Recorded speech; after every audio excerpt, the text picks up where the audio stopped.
Assalamualaikum warahmatullahi wabarakatuh. Di sini kami dari kelompok 3 melakukan observasi langsung kepada salah satu mahasiswa yang berasal dari Sumeneb, di mana untuk kasusnya kami mengambil budaya yang ada di salah satu kabupaten Sumeneb, khususnya di dusun Kipapas, Kecamatan Kalenget, Kabupaten Sumeneb, di mana untuk dusun itu ada suatu tradisi namanya tradisi nyadar.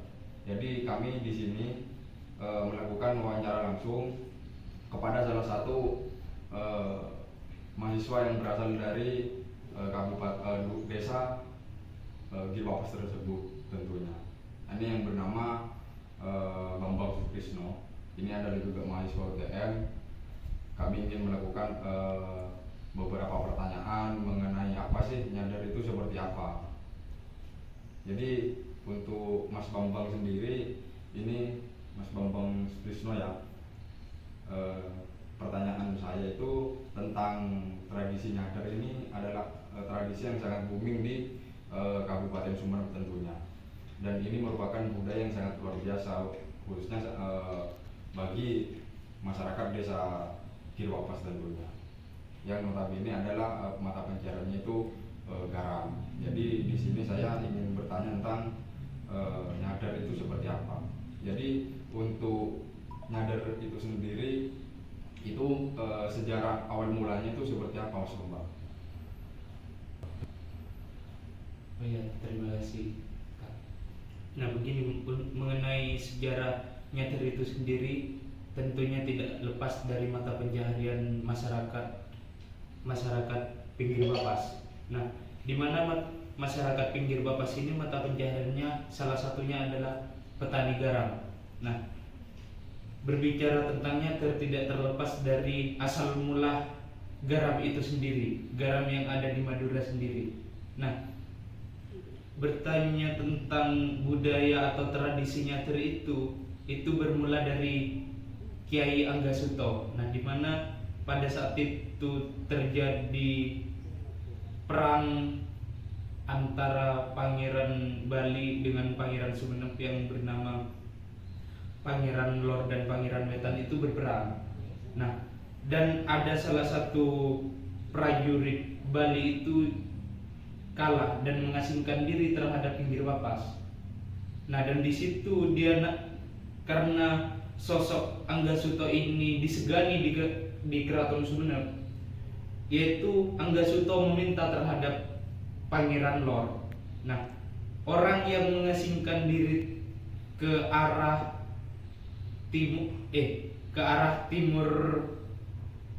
timur laut keraton jangan dikejar.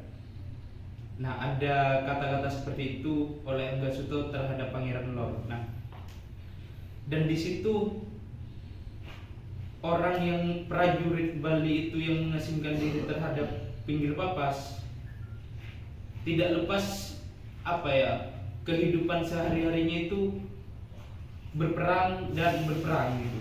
Nah, dan karena merasa capek, prajurit yang hidup di desa Karanganyar dan pinggir Bapas tersebut. Nah, dan salah satu prajurit Bali ini yang mengasingkan diri meminta terhadap Anggasuto, Kiai, apakah ada mata pencaharian lain selain kita berkehidupan berperang gitu. Nah, dan di situ Kiai Anggasuto menjanjikan, iya, tunggu dulu saya akan bertirakat dan melakukan hajat lah, meminta petunjuk terhadap Allah Subhanahu wa Ta'ala untuk mencari jalan keluar agar prajurit yang mengasingkan terhadap timur lautnya keraton ini apa mata pencaharian yang cocok. Nah, dan di situ secara letak geografisnya di desa Karanganyar dan pinggir Bapas ini berada di pinggir pantai.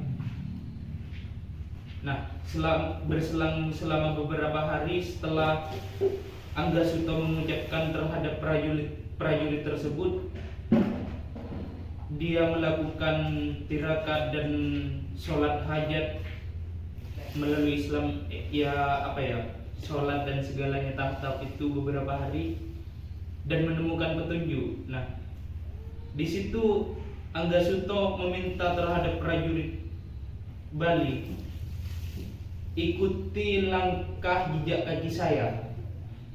Nah, dia tidak dengan ketidaksadarannya dia berjalan di tepi pantai desa Pinggir Bapas. Nah, dan di telapak kakinya itu berisi air. Setelah Anggasuto ini berjalan, berisi air laut. Nah, didiamkan selama beberapa hari dan di situ muncul mutiara lah istilahnya, kristal. Nah, dan di situ dinamakan itu garam atau bujai kalau bahasa Maduranya. Nah, setelah itu terus mengajarkan cara pengelolaan air. Anggasuto ini mengajarkan pengelolaan air laut ini gimana, tentang memproduksi garam ini bagaimana gitu terhadap prajurit Bali. Nah, dan juga setelah itu sudah bertahun-tahun ini dan orang-orang di sana sudah merasa nyaman dengan mata pencaharian tersebut. Akhirnya orang yang berada di situ itu bermusyawarah terhadap Anggasuto, yaitu salah satu istilahnya kiai di situ, dianggap kiai. Nah, kiai saya apa boleh mengadakan upacara atau rasa syukur masyarakat sini untuk mengadakan upacara atau tasyakuran terhadap Tuhan Yang Maha Esa. Nah, jadi Anggasuto menyetujui itu dengan artian yang tidak bertolak belakang dengan Islam, begitu. Nah, setelah itu adanya nyater ini diadakan selama 3 hari. 3 kali selama masa musim kemarau. Jadi sebelum mengadakan nyater itu ada yang namanya musyawarah terlebih dahulu. Orang sesepuh di sana mengadakan musyawarah. Nah, itu biasanya kalau nyater pertama itu dilaksanakan sebelum Maulid Nabi Muhammad, hari lahirnya Nabi Muhammad. Dan nyater kedua itu dilaksanakan juga di dekat makam Anggasuto. Nah, dan dari situ ada ada tumpeng juga, ada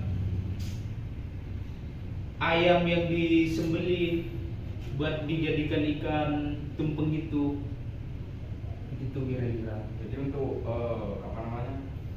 untuk kayak tumpeng itu wujud rasa syukurnya itu ditaruh di mana? Di makam, di sebuah makam apa gimana? Bukan di sebuah makam, tapi ada waktu untuk memakan itu.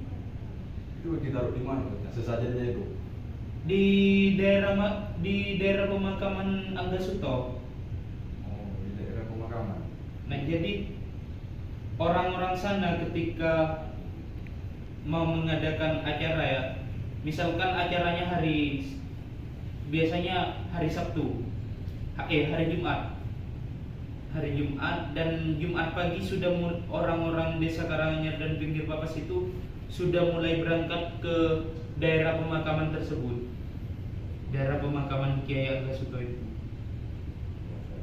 Berarti ada 3 kali upacaranya tadi. dalam 1 bulan. Bukan dalam 1 bulan, dalam masa musim kemarau. Kemudian pada masa musim kemarau. Oke. Lalu untuk tujuannya dari tradisi ini sendiri itu apa sih, Mas? Tujuan dari nyater itu salah satunya rasa syukur terhadap masyarakat Karanganyar Pinggir Papas itu yang sudah memberikan, Tuhan ini memberikan rezeki gitu. Nah, jadi timbal baliknya mata pencaharian garam ini ditasakuran atau dikasihkan lagi gitu terhadap Allah Subhanahu wa taala. Di situ ya melalui doa, yaitu ada upacara-upacara tersebut. Karena kita kalau berbicara tentang budaya yang berbau-bau Hindu lah ya, Hindu atau Buddha, ya penyebaran Islam di Nusantara ini tidak terlepas dari apa ya, tidak menghilangkan budaya orang Jawa tersebut sendiri kan. Nah makanya orang Pinggir Papas mengadakan tumpengan, mengadakan rasa syukur itu melalui seperti itu gitu. Jadi ada tujuannya, yaitu cuma satu, tasakuran terhadap apa yang sudah memberikan rezeki terhadap dirinya, terhadap masyarakat sana gitu. Baik, terima kasih Mas Bambang untuk wawancara kami tentang nyadar. Kami mengucapkan banyak terima kasih kepada Mas Bambang atas